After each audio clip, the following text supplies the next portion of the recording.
যারা এনেছে বা যেই চক্র এনেছে তারা ডেফিনেটলি এই দেশের এই জনগণের শত্রু।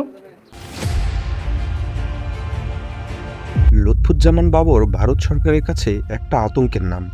লুৎফুজ্জামান বাবর সেভেন সিস্টারে বিদ্রোহী দল বানিয়ে দিয়ে একসময় ভারত অস্থিতিশীল করে দিয়েছিলেন। চীন পাকিস্তান মিলে ভারতকে যতটুকু ক্ষতি করতে পারেনি তার চেয়ে বেশি ক্ষতি লুৎফুজ্জামান বাবর করতে পেরেছিলেন।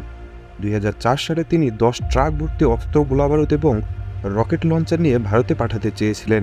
অরুণাচল প্রদেশ, আসাম, ত্রিপুরা, নাগাল্যান্ড, মণিপুর, মিজোরাম ও মেঘালয় মূল ভারত থেকে আলাদা হতে চেয়েছিল, আর সেখানের আন্দোলনকারীদের 10 ট্রাক অস্ত্র সরবরাহ করতে চেয়েছিলেন এই লুৎফুজ্জামান বাবর, কিন্তু শেষ পর্যন্ত তা তিনি করতে পারেননি। 1958 সালের 10ই অক্টোবর জন্মগ্রহণ করেন লুৎফুজ্জামান বাবর। তার প্রাতিষ্ঠানিক শিক্ষা এইচএসসি পর্যন্ত। 1991 সালে প্রথমবারের মতো নেত্রকোনা থেকে সংসদ সদস্য নির্বাচিত হন বাবর। এরপর 1996 সালের 15ই ফেব্রুয়ারির বিতর্কিত নির্বাচনেও তিনি সংসদ সদস্য নির্বাচিত হয়েছিলেন। সর্বশেষ 2001 সালে লুৎফুজ্জামান বাবর নেত্রকোনার একটি আসন থেকে সংসদ সদস্য নির্বাচিত হন। ওই নির্বাচনের পরপরই বিএনপি যখন সরকার গঠন করার প্রস্তুতি নিচ্ছিল, তখন দলের ভিতর অনেকেই ধারণা করেছিলেন যে লুৎফুজ্জামান বাবর গুরুত্বপূর্ণ কোনো মন্ত্রণালয়ে দায়িত্ব পাবেন। 2001 সালে বিএনপির নেতৃত্বাধীন জোট বাংলাদেশে সরকার গঠন করার পর যে কয়েকজন ব্যক্তি প্রবল ক্ষমতাবান হয়ে ওঠেন তাদের মধ্যে লুৎফুজ্জামান বাবর ছিলেন অন্যতম। প্রধানমন্ত্রী খালেদা জিয়ার বড় ছেলে তারেক রহমানের সঙ্গে ঘনিষ্ঠতায় ছিল বাবরের ক্ষমতাবান হয়ে ওঠার মূল ভিত্তি। 21শে আগস্ট 2004 সালে গ্রেনেড হামলার মামলায় 18 মার্চ 2012 সালে তারেক রহমান ও লুৎফুজ্জামান বাবর সহ নতুন তালিকাভুক্ত 30 আসামির নাম যুক্ত করা হয়। 1 অক্টোবর 2018 সালে এই মামলা থেকে মৃত্যুদণ্ড দেওয়া হয়। 2004 সালে ধরা পড়া 10 ট্রাক অস্ত্রের চালান মামলায় 3 অক্টোবর 2010 সালে 10 ট্রাক অস্ত্র মামলায় সেন অ্যারেস্ট দেখানো হয় বাবরকে। এই মামলায়ও তাকে মৃত্যুদণ্ড দেওয়া হয়।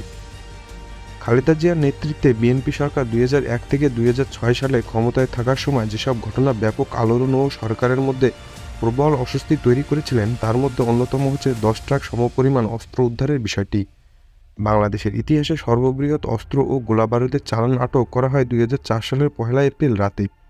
দুটি বড় ট্রলারে করে এসব অস্ত্র সমুদ্রপথে আনা হয় চিটাগাং ইউরিয়া ফার্টিলাইজার জেটিতে। বিপুল পরিমাণ অস্ত্র উদ্ধারের সেই ঘটনায় ভারতের সঙ্গে তৎকালীন বিএনপি সরকারের মধ্যে শীতল সম্পর্কের সূচনা করেছিল। দেশটির তৎকালীন কর্মকর্তারা দাবি করেছিলেন যে ভারতের চাপে পড়েই বিএনপি সরকার সেসব অস্ত্র আটক করে, অন্যথায় সেসব অস্ত্র ভারতের বিচ্ছিন্নতাবাদীদের হাতে যেত। বিএনপি অবশ্য বরাবরই দাবি করে যে সরকার তখন ব্যবস্থা নিয়েছিল বলেই সেসব অস্ত্র আটক করা হয়েছে। সরকার যদি চাইতো তাহলে সেগুলো ভারতের বিচ্ছিন্নতাবাদীদের হাতেই যেত। কিন্তু বক্তব্য যাই হোক, অস্ত্র উদ্ধারের ঘটনার পর থেকে বিএনপি সরকারের সাথে ভারতের সম্পর্ক তলানিতে পৌঁছায়। ভারতের কর্মকর্তারা মনে করেন এত বড় আকারে না হলেও বিভিন্ন সময় বাংলাদেশের ভেতর দিয়ে ভারতের উত্তর পূর্বাঞ্চলে অস্ত্র ঢুকেছে। 10 ট্রাক অস্ত্র আটকের বিষয়টি চোখে আঙুল দিয়ে সেটি দেখিয়ে দিয়েছে। সংবাদ মাধ্যমে খবর প্রকাশিত হয় CUFL জেটিতে এসব অস্ত্র খালাস হবার সময় পুলিশ হেডকোয়ার্টারের সহায়তায় সেগুলো আটক করা হয়।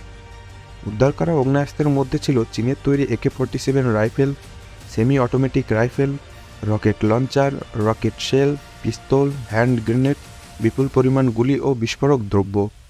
এই অস্ত্র যখন গণনা করা হয় তখন দেখা গেল 1790টি বিভিন্ন ধরনের অস্ত্র, 11.5 লাখ গুলি, 6500 ম্যাগাজিন, 27,000 গ্রেনেড এবং 150টি রকেট লঞ্চার। সেদিন দিবাগত রাত 2টা থেকে ভোর 6টায় এই উদ্ধার অভিযানে নেতৃত্ব দেন চট্টগ্রাম মহানগর পুলিশের তৎকালীন ডিসি এবং এসি। প্রায় 30 জন পুলিশের সঙ্গে উদ্ধার অভিযানে অংশ নেয় কোস্টগার্ডের সদস্যরা। 10 ট্রাক অস্ত্র উদ্ধারের আগে থেকেই বিএনপি সরকারের সঙ্গে ভারতের সম্পর্ক খুব একটা ভালো যাচ্ছিল না। এর মূলে ছিল নিরাপত্তা ইস্যু। ভারত তাদের উত্তর পূর্বাঞ্চলের 7টি রাজ্যের নিরাপত্তা নিয়ে বেশ চিন্তিত ছিল। ভারতের অভিযোগ ছিল দেশটির উত্তর পূর্বাঞ্চলের বিদ্রোহী গোষ্ঠীগুলোকে মদত দিচ্ছে বিএনপি সরকার। এমন অবস্থায় 10 ট্রাক অস্ত্র ধরা পড়ে। তখন ঢাকায় ভারতীয় হাইকমিশনার ছিলেন বিনা সিকরি। তিনি বলেন, উত্তর পূর্ব ভারতে তৎকালীন বিদ্রোহী গোষ্ঠীগুলো বাংলাদেশের ভেতরে বসে নানা কাজকর্ম করছিল। চট্টগ্রামে যখন বিপুল পরিমাণ অস্ত্র ধরা পড়ল তখন এসব ঘটনার সঙ্গে তৎকালীন সরকারের সম্পৃক্ততার বিষয়টি একেবারে প্রকাশ্যে চলে আসলো। তবে তৎকালীন স্বরাষ্ট্রমন্ত্রী লুৎফুজ্জামান বাবর বলেছিলেন, চট্টগ্রামে আটককৃত 10 ট্রাক অস্ত্র ও গোলাবারুদ দেশের অভ্যন্তরে ব্যবহার এবং নাশকতার জন্য আনা হয়েছে। অন্যদিকে তৎকালীন বিরোধী দলীয় নেত্রী শেখ হাসিনা অস্ত্র আটকের ঘটনায় আন্তর্জাতিক তদন্ত দাবি করেন।